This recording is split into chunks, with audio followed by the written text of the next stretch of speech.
It'd be like, well, Snake has to unjinx me first. I didn't want you to be jinxed during the podcast. We're supposed to be talking. It's a vodcast. But alright, here we go.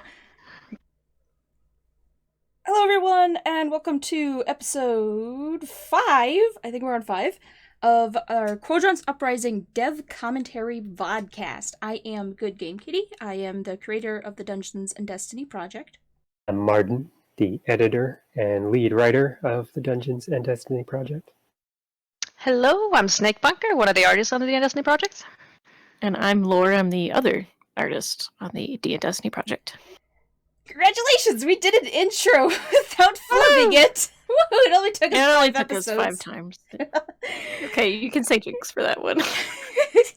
No, I'm not gonna jinx you. I need you to talk today. I know. We had 2 sessions happening over the past couple of weeks. Last time we ran this vodcast, where did we leave off? The fire team had just gotten to the Overmind Minotaur and fought the Overmind Minotaur, if I remember correctly. I think so. Yeah. Yeah, because they had gone through the rotten crypts, and then they missed. They missed the roleplay. They missed the roleplay. Role-playing geniuses missed their biggest role-playing opportunity. Kind of a couple things ended up happening here. One of these things, it wasn't exactly what I had intended or how I had imagined that this side quest was going to start. The Thrissix Gambit side quest, if I remember correctly. No, Cage Wolves. The Thrissix Gambit is just one of the steps down there. So they had fought the Overmind Minotaur, and they actually managed to kill the Overmind Minotaur in such a way that it crashed through the wall, and they revealed the unfinished cell block. No one investigated anything there, or they did, but they failed, 2 checks, and then the other 2 people just gave up and they moved on. One of the players, Xerix playing Enyo, couldn't show up to the next session, which is from there they were going into the engineering block where they had the 3 hobgoblins and the minotaurs, and the Vex here don't actually attack you. They try to just shoo you along. Took them a while to figure that one out. And they ended up attacking it anyways. They ended up attacking them anyways, and it was a bit of a fight. So how I had roleplayed it was that Xerix's character Enyo had told the fire team to go on ahead, she would catch up, she stayed behind, and in a private DM roleplay with her, I had her find the House of Wolves because I wanted to get that side quest started. I didn't want it to be too offset from the rest of the module, because I knew once they had gotten through the Prison of Elders after this, success or failure. I mean, if they succeeded at the Vex Network Node, well, that's kind of it. But if they failed the Vex Network Node, from that point, they'd be going to Mercury, so he wouldn't be coming back here for a while, and that's why I wanted to start that quest.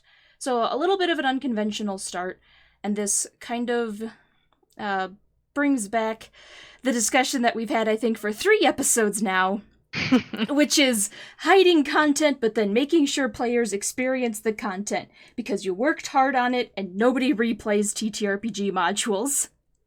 So, yeah, the start of this quest, Cage Wolves. I mean, do we have to make the bar of entry non-existent, do you think? That you're just guaranteed to start it if you get into that area?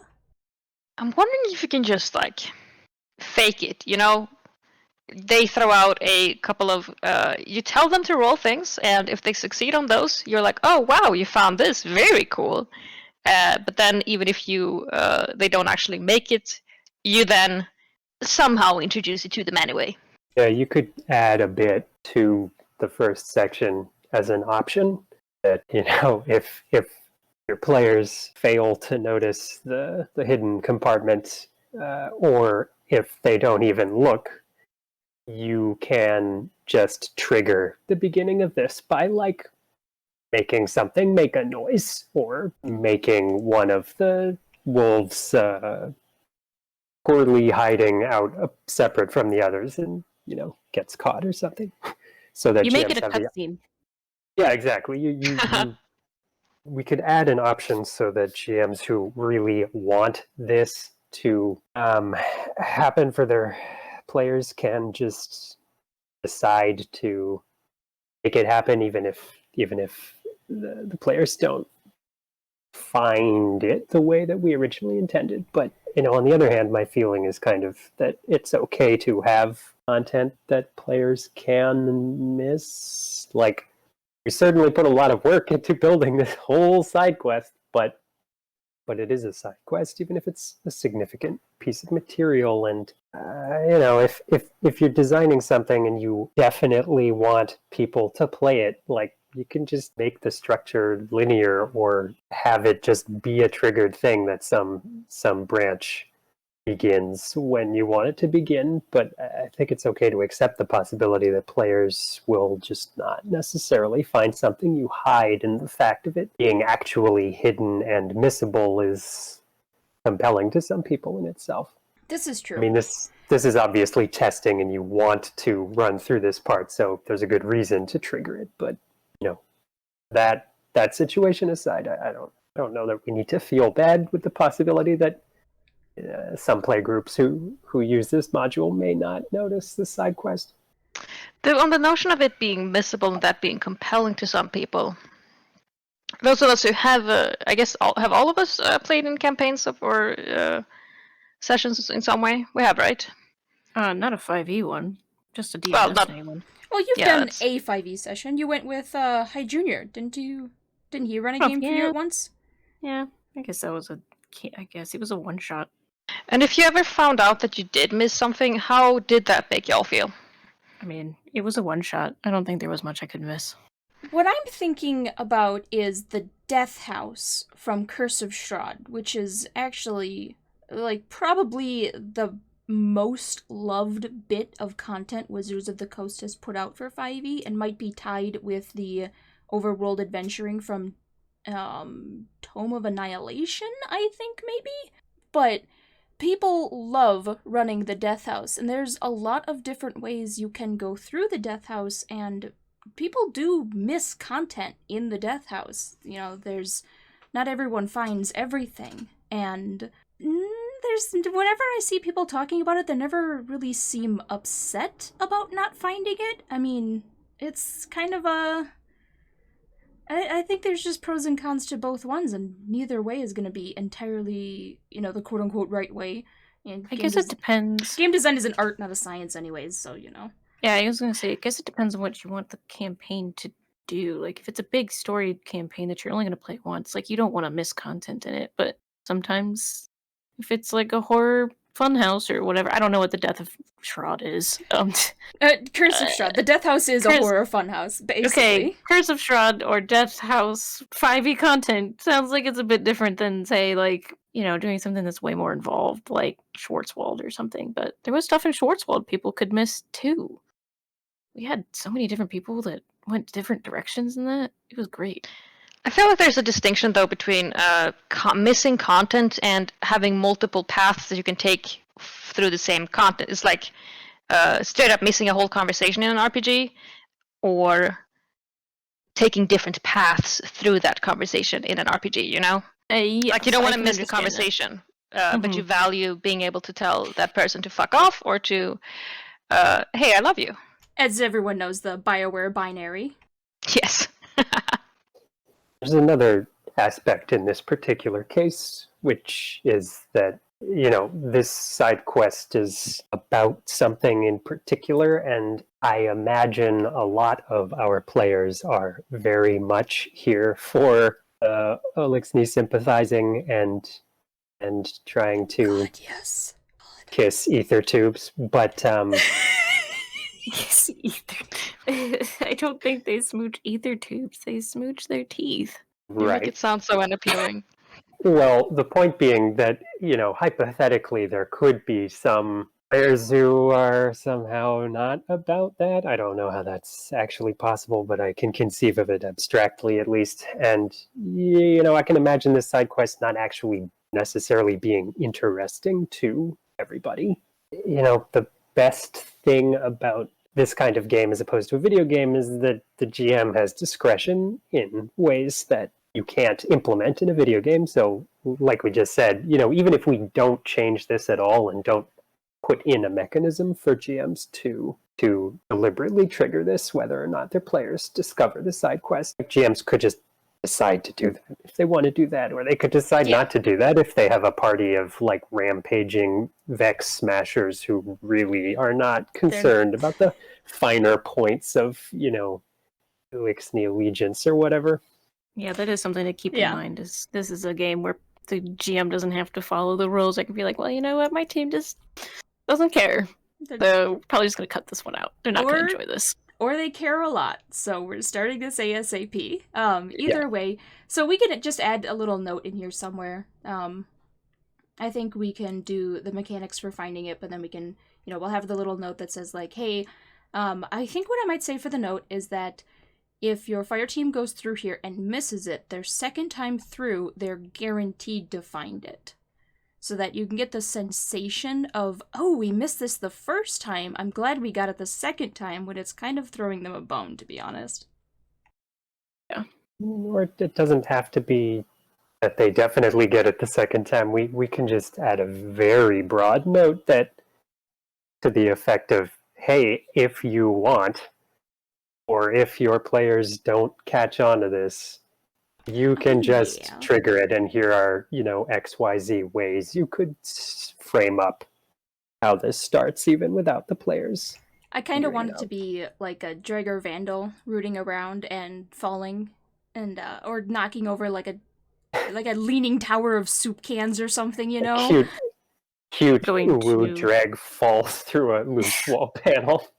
I was lands right in front of the party. I was going to recommend, if they don't find it the first time, that something different to say, like, time has passed and you didn't find this the first time, so this is the consequence of not finding it the first time, because time has passed and now you have to deal with this to lead into it instead of this to lead into it, and I don't know. That actually seems more complicated the more I say it. It's going to change other things, so... No, I mean, it makes sense to have, like, if you do discover it the first time by chance or by looking around very diligently, you just maybe get a boon that you wouldn't have had otherwise if your GM has to dig the hole themselves. Oh, what if they end up in a situation where if you discover them the first time, then you basically have, like, that 1 week to get them the ether they need. But if you don't discover them the first time, whenever you do discover them next, or if the GM decides to manually trigger it next time, you have way less time to actually get them the ether they need. So it ends up turning into like a high priority mission of sorts, and I think that would open up a path for a bunch of different stories that can be told either way then. That is interesting, and it is going to it is going to be a relatively simple way to, let them know that, hey, if you'd found this earlier, then something would have been different, Yeah. And the only reason I was thinking of that is because I was thinking of what happens with Liara in the original Mass Effect. If you wait until the very end to pick her up, you get different interactions or different outcomes than if you pick her up immediately. And, like, she has that whole thing where she thinks she's hallucinating and going insane because she's slowly dying. And you have to, like, it ends up the exact same way, but, like, you have a different outcome because you didn't do it first, or you didn't find it first. So it's like you still have to do it, but this is the consequence of your actions. All right, so we'll get that added, and eventually I'll fill in this appropriate skill check. Eventually, I think it's been like that ever since Dev. But moving on from here, so after they missed this encounter, the fire team moved on. They did the engineering cell block encounter, poked around a bit. I thought they were going to leave without fighting the Vex, but then they fought the Vex. They didn't get any information from the Hobgoblins, though, so they still don't know what this room is about. And then, went through the next couple of encounters, and eventually they ended up at the Vex Network Node. Oh, this is when they had to fight the Axis Harpy. So you ended up at the Vex Network Node. And by now, at this point, I had actually swapped out all of the symbols, because I was talking about, in the past I mentioned these are actually, they're based on unknown, and it's an Easter egg. And at first it was just A, B, C, D, but then I changed it to be F-A-N-G. So it spells out Fang. Woo! So we got that Easter egg in there, and the players did realize that this was unknowns. They realized it really fast. They thought this was a Y, though. So it I spelled mean, it out. looks like a Y. It does. Yeah, I would not think that was a G. I'm sorry. I know it looks like a Y, but the G for the unknowns, it's. Oh, you know what? I wonder if I can just look it up. Unknown letters. Go to images here. So, what you can see with the G, they have that bar on the top. It's kind of weird. It does look a little bit like a Y. The bar is hard to translate, but that's what those two lines up here at the top are supposed to be. But they said Fanny is what they said it was. And it was just like, no! And it Oh, backfired. It backfired so bad. Oh my god. Fanny. Maybe strict adherence to the Pokemans is not the right way to go, even if we want to keep the resemblance. I can just fill in this bar up here so it doesn't look like a Y so much. Yeah, I guess that would do it. It's Yeah. just, oh man. But we can also change Fanny. the symbols. They don't have to be Pokemon Unknown. I just did Unknown because I didn't know what else to design them to look like. Oh, I mean, it looks like it fits, so it looks So- sexy enough.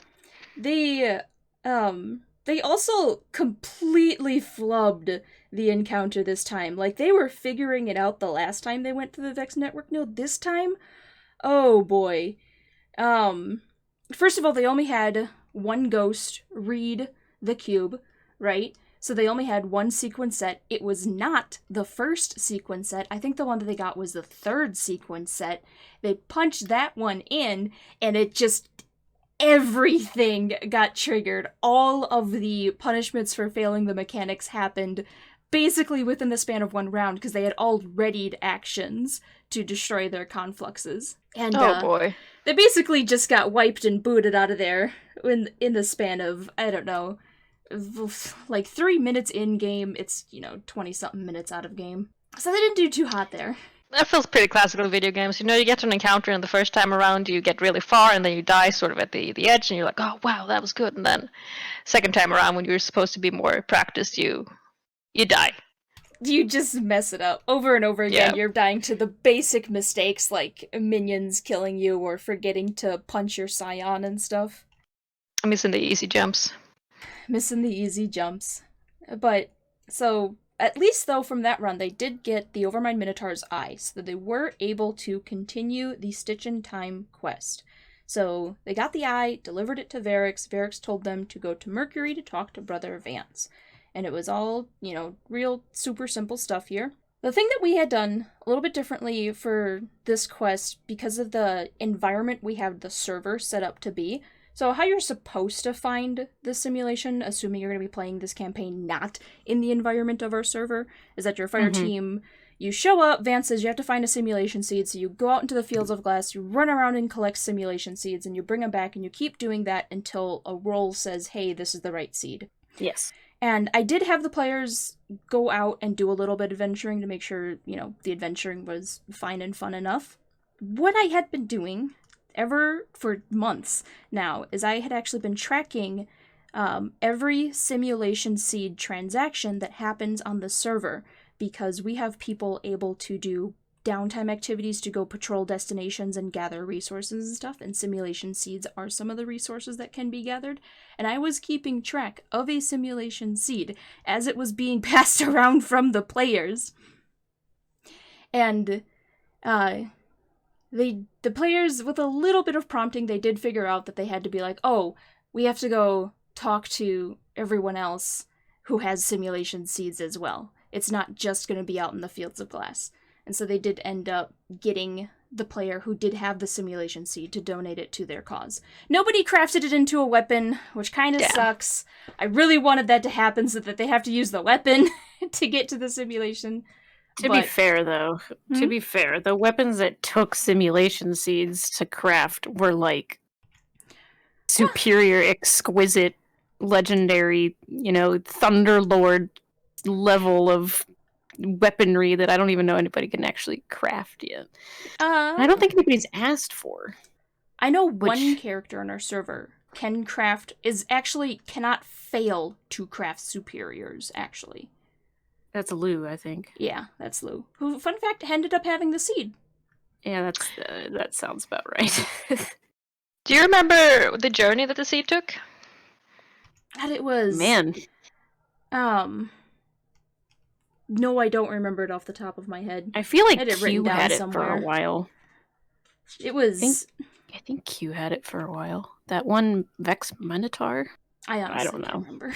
I don't know either, but Somewhere in I'm my just notes here. blowing.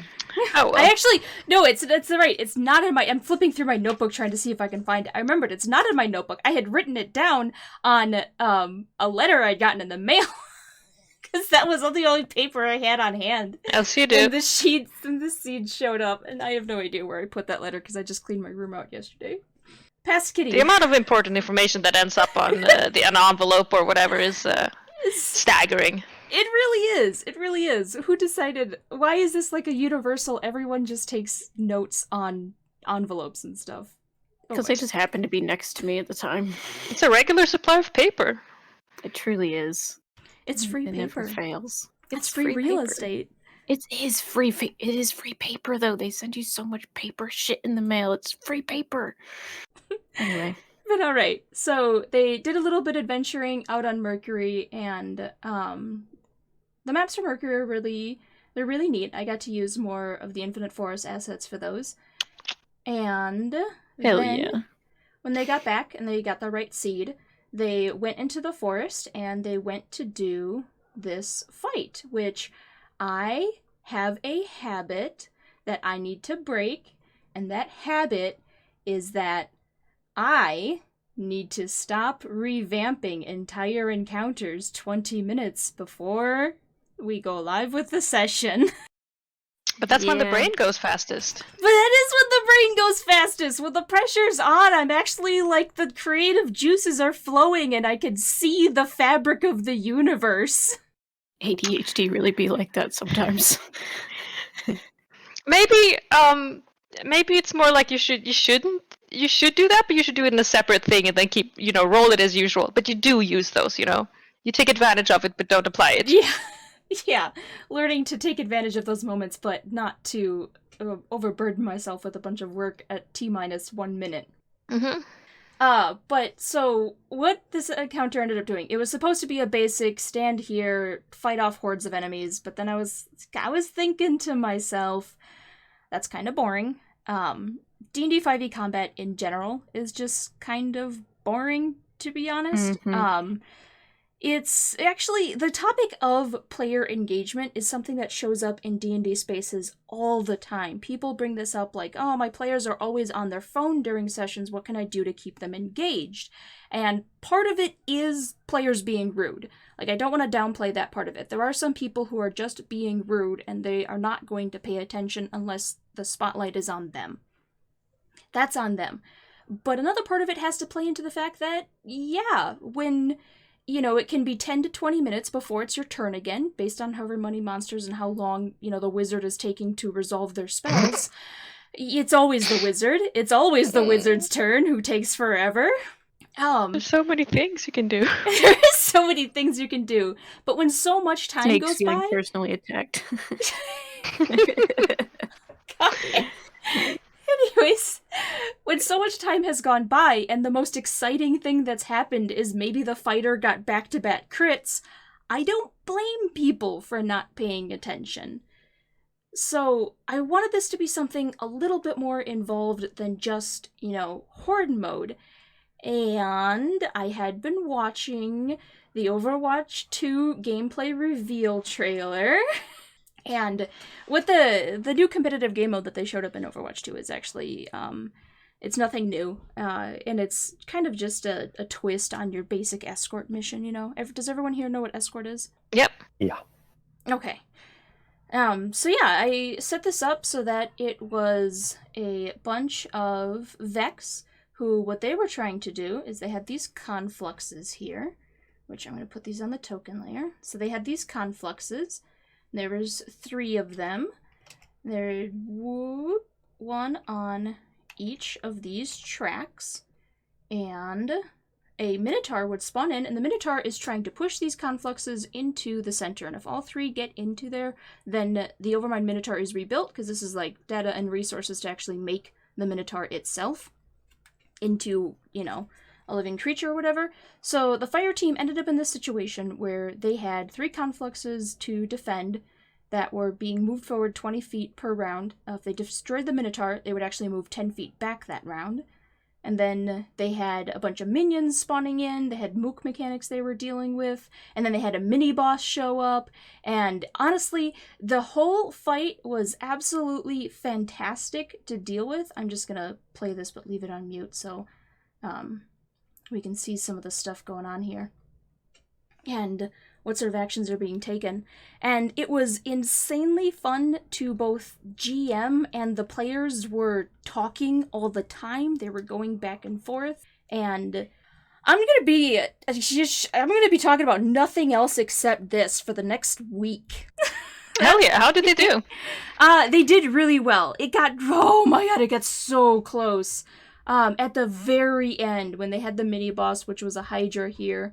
And they had the Hydra down, and Bassatan's turn was up, and Bassatan literally had to get into a situation where he had to hit the Minotaur with a save, and the Minotaur had to, or not the Minotaur, the Hydra had to fail the save. If the Hydra passed by any amount, it was going to survive, which means the party was probably going to wipe, because it was going to get its turn. We were going to get new mooks and everything. And not the Minotaur. The Hydra rolled a nat 1 on its save. It rolled a nat 1. Don't ever talk to me about the dice and everything. You have to trust in the dice. The dice know how to tell a story. I'm pumped after that. That was, honestly, you have no idea how good of a session that was for me. Crap. Good enough to start assigning sort of a spiritual awareness to Roll20's random number generators. That's a lot. Yeah. Shush you. Shush. But yeah, what I really want to do is I want to write up how the push mechanics works, and I kind of want to test them out a little bit and figure out... first of all, I got to rebuild the entire map, because the map was made, T-minus 5 minutes. It's a crappy map. Don't think about it too hard. Quick question, what did you use for the rails? What did I use for the rails? Those were some cyberpunk billboard signs that I just placed on top of each other, so the glowing end was on the outside. Yeah. Naturally. I did the same thing for the undertracks in the Prison of Elders, which, speaking of, we actually have to talk about that.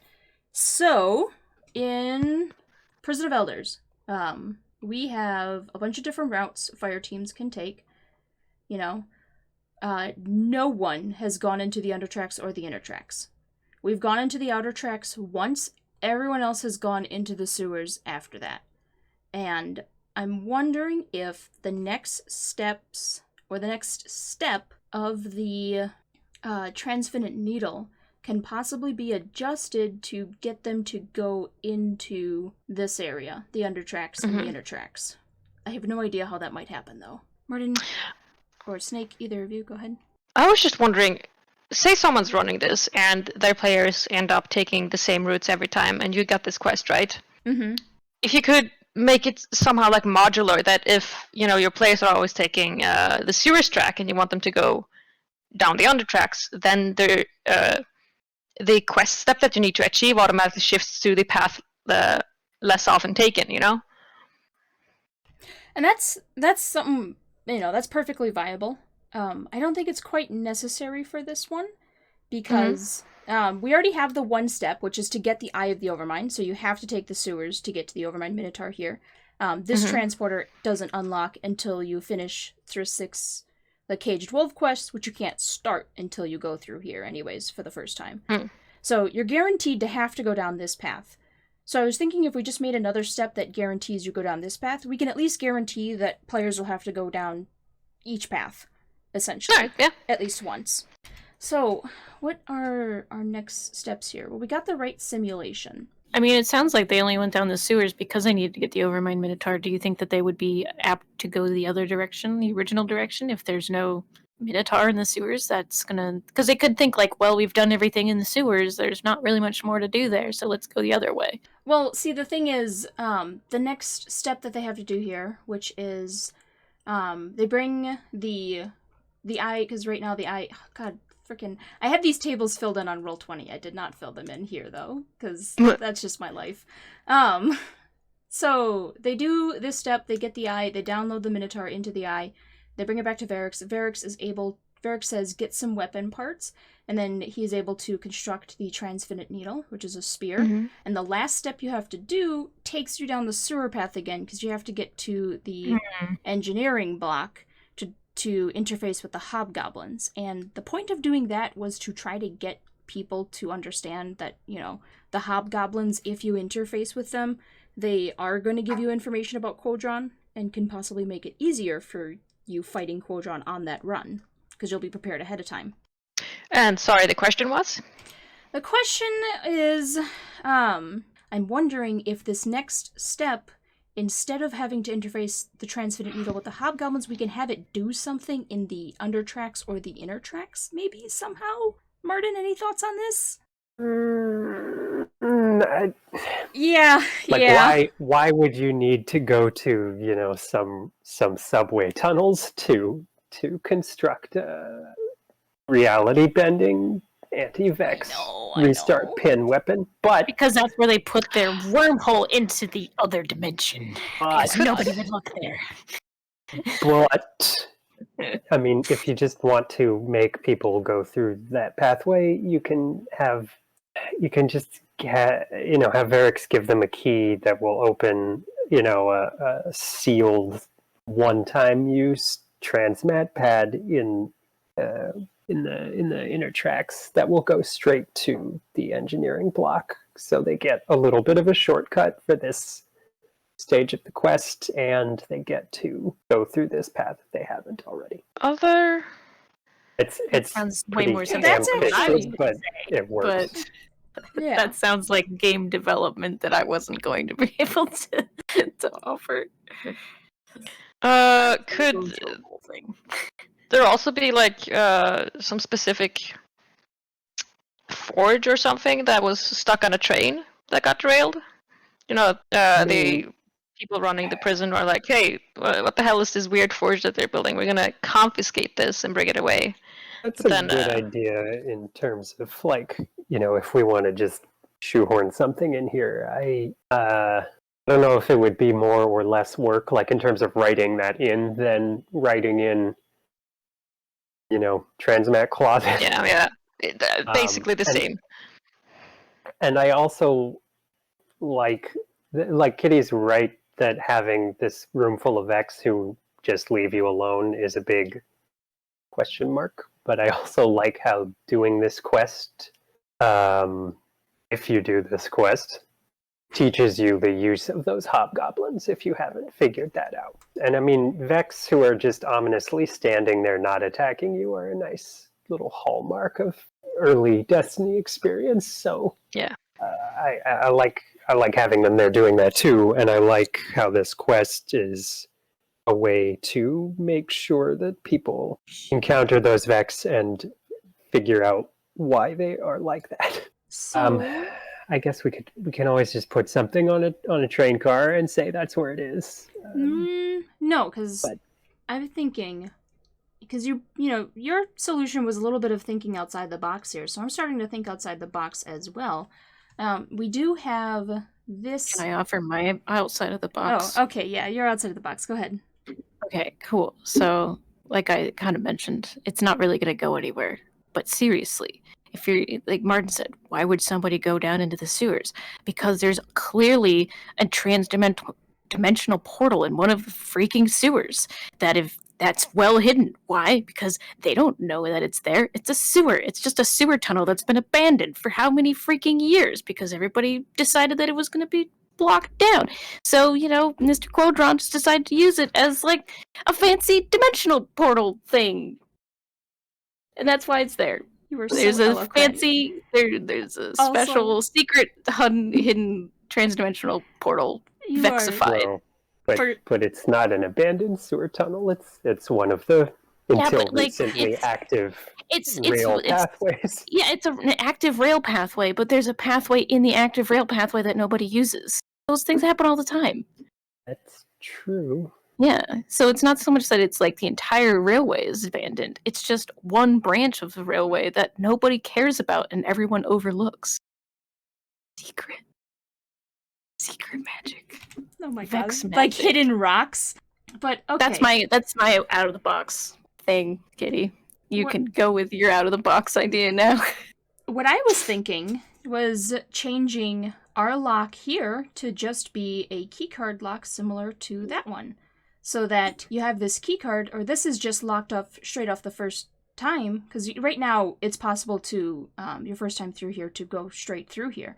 But if this is locked off as well, then you get the keycard here, and you realize keycard can go to either of these places. If you explore one, you're going to be enticed to go explore the other one anyways, because it's also a locked path. Sort of unrelated to the quest. Yeah. And, Mhm. I mean, these encounters are just fun anyways. You know, one of them, there's basically, prisoners try to train heist you as you're trying to ride a train deeper into the prison, and they board it and everything, and there's a lot of fun stuff you can do down here. And there's a Sparrow Race, too. Jesus. There's a guy just standing outside the door talking about how fun and what a fun and good time it is down this. You should come down right here, this tunnel. We got everything. Oh my god. There's a train race. You're gonna fight in a train. There's a Sparrow Race. Vex Heist. Carnival Barker. Mardin, what do you want to go with? This is kind of your narrative here, so which one do you want to go with? I think this depends on how you want to incentivize players to go this direction. It sounds fine if you want to just change that lock to use the same key so that it's just, an optional thing that becomes available. I like that it's possible for people to open this pathway on the first run if they figure out that lock, but that's cute, but not, strictly important to the structure of the module or anything. So if you think just making the lock easier like that will bring people there, then that's fine and a simple fix. My only concern there is that it doesn't seem to me to do anything to actively incentivize they go that way, and so I kind of like the idea of using the Transfinite Needle quest to create some reason to go this way if they haven't already. And in fact, that kind of makes some sense also, in as much as that side quest already requires them to have followed the other side of the map path. So having it additionally require them to go through this part of the right side path that they may not have already traversed seems kind of like it fits cleanly to me. And whether we want to accomplish that by putting, a convenient transmat closet in there, or implementing Laur's inexplicable magic Vex portal, either I way. came back at just the right time. Oh my god. Either way, I kind of like the idea of making them go this way. Alright. So I guess we'll just have to start brainstorming some ideas for that. I think that's gonna wrap it up, though. Unless anyone else here has any last-minute closing comments or things they want to bring up. I want to play it. Yes. I want to run it. I mean, I need people who aren't me to run it. I wonder Hmm? if it's possible to make an abridged version for, say, a group who doesn't have a lot of time to play. I mean, we could probably chop this down to needing only 3 or 4 encounters to get to the Vex Network Node. But why turn this into a strike mission when we designed it to be replayable, like the opposite of a short thing?